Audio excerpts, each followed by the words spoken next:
कल्याण में परिवर्तित होने लगी।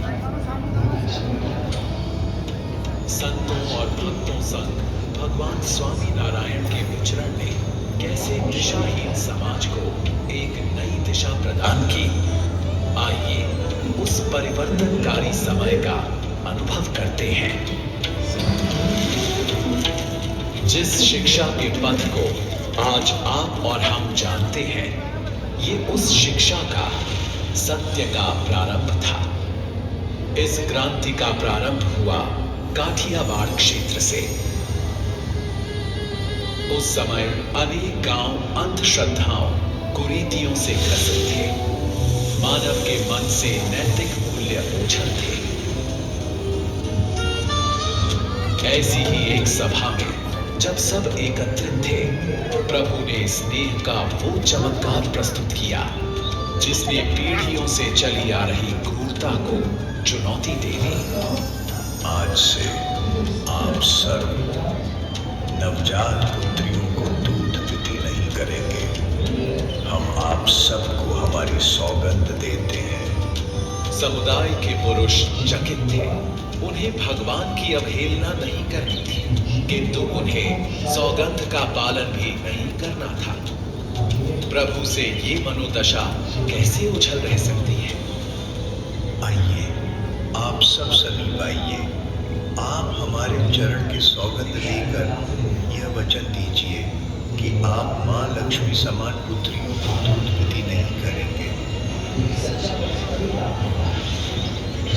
प्रभु के स्नेह से भरे आग्रह ने दूध पिति की प्रथा को दूर किया।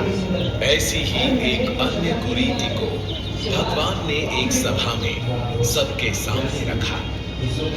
अब आप सती प्रथा का पालन नहीं करेंगे। किंतु भगवान, हम अगर सती नहीं हुई तो हमारा क्या होगा? हमारा जीवन हम कैसे निर्वाह करेंगे? हम मर गए तो इनकी सुरक्षा कौन करेगा? आप सांख्य योग धारण कीजिए। आपके जीवन निर्वाह और सुरक्षा की व्यवस्था संप्रदाय करेगा। आप प्रभु वंदना कर संयमी जीवन का पालन करें।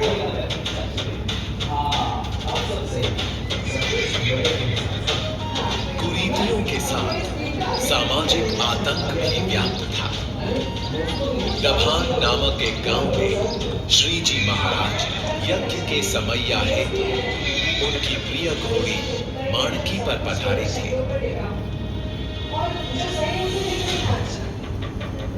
इस गांव और आसपास के क्षेत्र में वड़ताल गांव के एक चोर जोबन पगी का आतंक था। प्रभु की सभा के बारे में जानकारी मिलते ही वो सचेत हो गया। जब राजा महाराजा हमें चोरी करने से नहीं रोक पाए, तो भगवान के यज्ञ से तो हम जो चाहे चुरा लेंगे। तुम सब जो चाहे लूट लेना। मैं स्वामी नारायण की घोड़ी मानकी को चुराऊंगा। भगवान के ही वाहन का हरण जोबन पगी में कोई नैतिकता नहीं थी। उसने निश्चय कर लिया था कि रात्रि के समय वो माणकी को चुरा लेगा।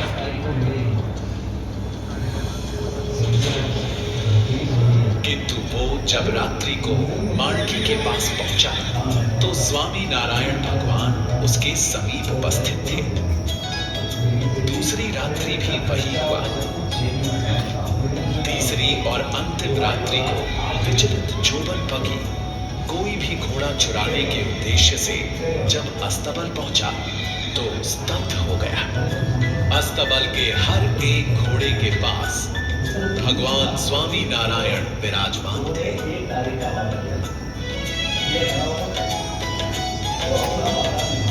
जोबन पगी के मस्तिष्क से अभिमान का आवरण उतर गया। उस दिन से जोबन पगी भक्त जोबन बना।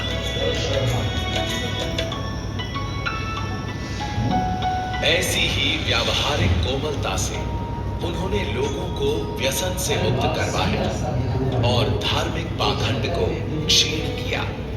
एक कुंठित समाज को नई दिशा दी। एक ऐसे संप्रदाय का उदय हुआ जहां हर एक व्यक्ति एक समान था।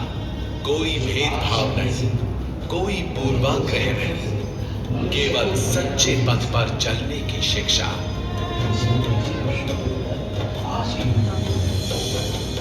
सन 1803 लोया गांव की महासभा में अनेक संतों लोगों के समक्ष श्री जी महाराज ने एकांतिक धर्म की नींव रखी। उन्होंने धर्म, भक्ति, ज्ञान और वैराग्य से अक्षरधाम पहुंचने के मार्ग से सर्व को अवगत कराया। प्रभु की महिमा, समाज सुधारण में उनका योगदान अब एक दो क्षेत्र में नहीं, सर्वत्र था। अब भगवान की वाणी को, उनके मूल्यों को स्थायी स्वरूप की आवश्यकता थी। वे जगह जहां के कण कण, हर एक पत्थर में धर्म हो। यही कानूपुर अहमदाबाद में प्रभु ने नर नारायण देव के प्रथम अचल स्वरूप, प्रथम मंदिर के लिए भूमि की भेंट इंग्लैंड की महारानी ने दी। शुरुआत में महारानी ने केवल मंदिर के लिए 99 वर्षों तक भूमि ग्रहण की अनुमति दी, किंतु भगवान को समय की सीमा में कहां बांधा जा सकता है। प्रभु और मंदिर तो सनातन होते हैं, शाश्वत होते हैं। ये बात अंततः महारानी को भी समझ में आई और कलेक्टर डनलप ने अनंत काल तक ये भूमि भगवान स्वामी नारायण को अर्पण की।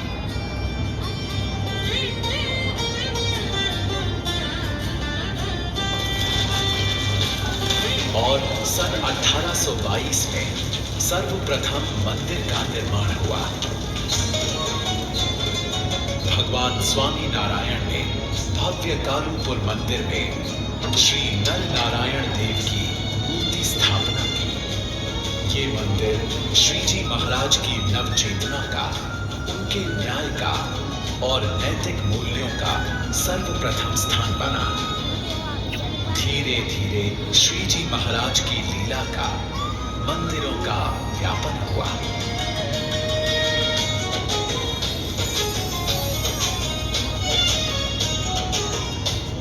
श्री जी महाराज के सानिध्य में कानूपुर के साथ साथ बड़ताल, भुज, धोलेरा, जूनागढ़, गढ़ड़ा, मुली, धोलका और जेतलपुर में मंदिरों का निर्माण हुआ।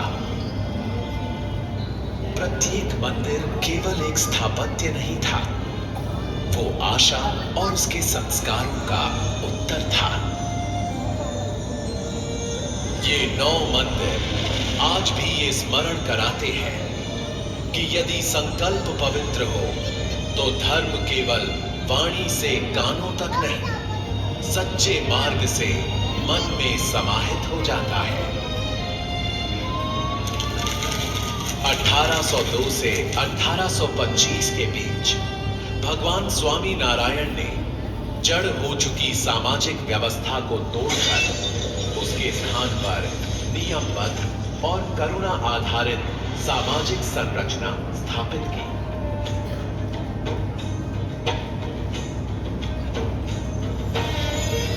धर्म के लिए प्रभु की कटिबद्धता का एक और अध्याय संयुक्त हुआ। धर्म पत्थरों में अंकित हो चुका था, अब उसके निर्वहन का उत्तरदायित्व धर्मनिष्ठ जीव ही कर सकते थे। सन 1825 में 2 गादी का निर्माण हुआ।